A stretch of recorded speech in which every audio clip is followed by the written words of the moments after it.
Allez, nous sommes revenus pour la deuxième partie de cette émission consacrée à la PNL, la programmation neurolinguistique. Et je suis en plateau avec Yasmina Roulami et Zakaria Rachad. Et justement, pour ceux qui viennent de nous rejoindre, nous allons reprendre la définition pour vous. Yasmina Roulami, on rappelle pour les téléspectateurs, et surtout pour ceux qui viennent d'arriver, la PNL, une définition? D'accord. Zakaria a donné la définition stricto sensu. Moi, je vais peut-être vous donner ma définition, en fait, ma vision de la PNL, comme moi je l'ai étudiée et aujourd'hui ce que ça m'apporte. Okay. Ce que je peux vous dire, c'est qu'en PNL, on parle de la carte du monde, que chacun a sa carte du monde. Et en fait, sa carte du monde, c'est ce que je viens de vous dire, c'est sa vision propre, c'est ma représentation du monde, des choses qui m'arrivent, un tas de choses. Et donc, ma représentation du monde, ma carte du monde à moi, elle est basée sur quoi? Elle est basée déjà sur mon environnement. Où est-ce que je suis née? Qui je suis. Et ensuite, elle est basée sur mon vécu, mon histoire. Qu'est-ce que j'ai vécu? Qu'est-ce qui s'est passé dans ma vie? La petite histoire tout à l'heure qu'a raconté Zakaria du petit t-shirt rouge, qui est anecdotique, mais qui a tout son sens. Absolument. Donc, tous ces vécus, toute mon histoire fait partie de ma carte du monde. Et la troisième chose qui est la plus importante, c'est mon vécu. Qu'est-ce que j'en ai fait? Vous voyez, c'est ça. Qu'est-ce que j'en ai fait et qu'est-ce qu'il fait de moi aussi? C'est ça. Qu'est-ce que j'en ai fait et qu'est-ce qu'il fait de moi? Donc, comment je l'ai quelque part transformé? Donc, si je schématise pour revenir à la définition, donc c'est comment j'ai programmé mon cerveau, en gros, schématiquement, c'est comment, depuis toutes ces années, depuis que je suis née, avec mon histoire, ce que j'en ai fait, comment mon cerveau s'est auto-programmé quelque part à réagir, que ce soit pour se réveiller le matin, que ce soit vis-à-vis des autres, donc dans mon comportement, mon rapport aux autres, mon rapport au couple, dans un couple, avec mes enfants, etc. Et puis, qu'est-ce que ça donne finalement en termes de communication, en termes de langage, de ma manière d'exprimer, ma manière d'être, ma manière de... Mais quand on a pris conscience de tout ça, on fait le bilan. Est-ce que ça me convient? Exact. Et qu'est-ce que je dois changer? Oui. Et qu'est-ce que je dois changer? C'est vraiment, c'est ça le plus important, c'est comment y arriver. Oui, c'est le grand saut. C'est le grand saut. L'exemple de tout à l'heure, l'idée du réveil, bon, c'est vrai que c'est, on va dire, un instant T de la journée qui est très banal, mais qui peut poser beaucoup de problèmes à beaucoup de personnes. Un réveil difficile le matin peut même gâcher des carrières. Oui, et puis si on va un peu plus loin, pour des problématiques qui touchent beaucoup de gens, c'est se réveiller le matin pour aller au sport. Moi, je trouve que ça, c'est un bon exemple. C'est un bon exemple. Oui. On se réveille le matin pour prendre son temps. Oui, avant de démarrer sa journée, pour ne pas la démarrer sur les chapeaux de roue. Alors justement, comment on peut se reprogrammer à mieux se réveiller le matin? Très bien. Grâce à la PNL, bien sûr. Oui, bien sûr. Alors, allons déjà analyser comment on se réveille. C'est-à-dire que lorsqu'on dort, souvent, qu'est-ce qui nous réveille? C'est soit le réveil, soit quelqu'un qui vient nous réveiller. Oui. Si on prend l'exemple du réveil, donc pour nous, une fois que le réveil se déclenche, pour nous, donc, pour analyser la stratégie, c'est un auditif externe. D'accord? Donc c'est un auditif qui vient nous réveiller. C'est un signal auditif externe. C'est un signal auditif. Qu'est-ce qu'on fait? On ouvre les yeux. Le fait d'ouvrir les yeux, c'est kinesthésique. Donc c'est ça la stratégie, c'est kinesthésique. Qu'est-ce qu'on fait après? Généralement, on regarde la montre. Oui. On se connecte à un ressenti de vouloir encore dormir. Oui, un ressenti interne. Après, qu'est-ce qu'on fait? Je me dis un dialogue interne. Je vais juste ajouter 5 minutes. Après, je règle l'horloge, le réveil sur une autre 5 minutes. Maintenant, il se règle tout seul. Si c'est tout seul, c'est mieux. Tant mieux. Et encore, c'est plus difficile pour se réveiller. Donc après, il sonne, j'ouvre les yeux, le dialogue interne. Le même processus. Le même processus qui revient plusieurs fois. Donc c'est ça la stratégie réelle. Alors pour identifier si c'est une stratégie d'échec ou bien une stratégie de réussite, ce qu'on regarde, on fait attention, est-ce qu'il y a des choses, des stratégies qui reviennent, des boucles. Donc si à chaque fois on retrouve qu'il y a un ressenti interne, un kinesthésique interne qui revient tout le temps, là on sait que ce n'est pas une stratégie efficace.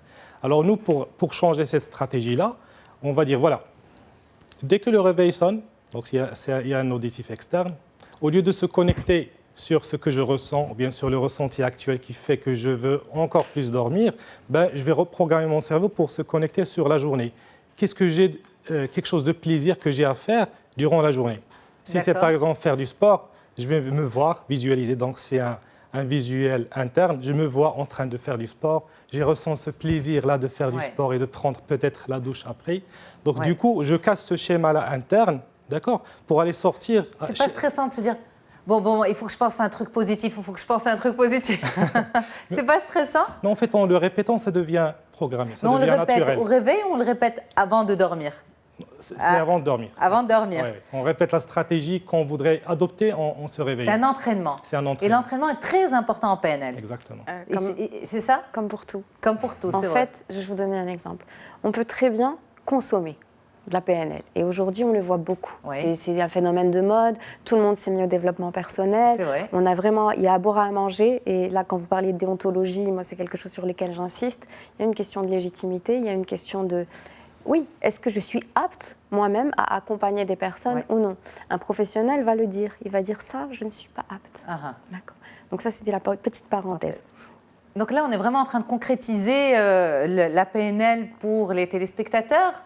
Est-ce qu'on peut donner des exemples? Est-ce qu'il y a des célébrités qui ont utilisé les rouages de la PNL pour devenir ce qu'ils sont devenus aujourd'hui? Est-ce qu'il en existe? Il y en a certainement. On n'est pas dans leur petit secret. Mais vous avez la possibilité de le détecter, le avant-après peut-être? Tout à fait, on le détecte aussi par exemple dans les discours des politiques. Oui. Quand je suis avec mes étudiants et qu'on est en train de faire de la communication politique et de disséquer justement, il y a des exemples de discours, dont ceux de Obama par exemple, qui sont truffés de techniques et d'outils de la PNL et d'hypnose conversationnelle.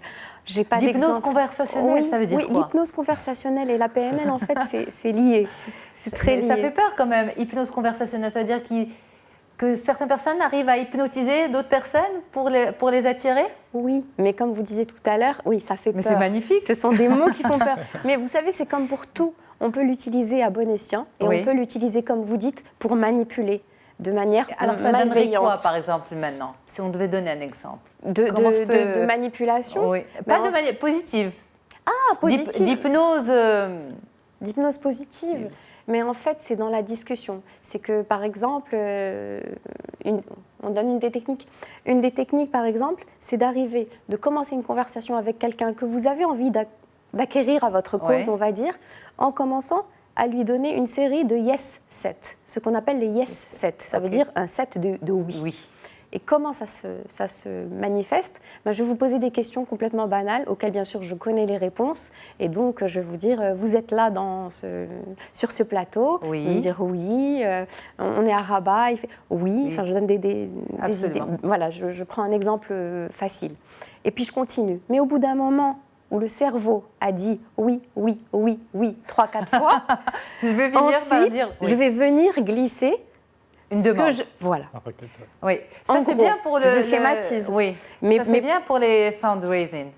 Entre autres. Entre autres, c'est bien. Hein. Après, il ne faut pas qu'ils aient eux-mêmes ces techniques. Mais très honnêtement, plus sérieusement, les techniques, elles sont là. Elles peuvent être effectivement utilisées positivement ou négativement. Le reste, c'est vous, c'est mon intention. Quelle est mon intention derrière tout ça? Quelle est mon intention quand je vais voir quelqu'un spécialiste de la PNL? Ou quelle est mon intention quand je vais me former à la PNL? Ou quand je vais accompagner des gens? Après, on en revient au savoir-être, finalement. C'est un savoir-faire. Devenir des orateurs hors pair, la PNL est importante.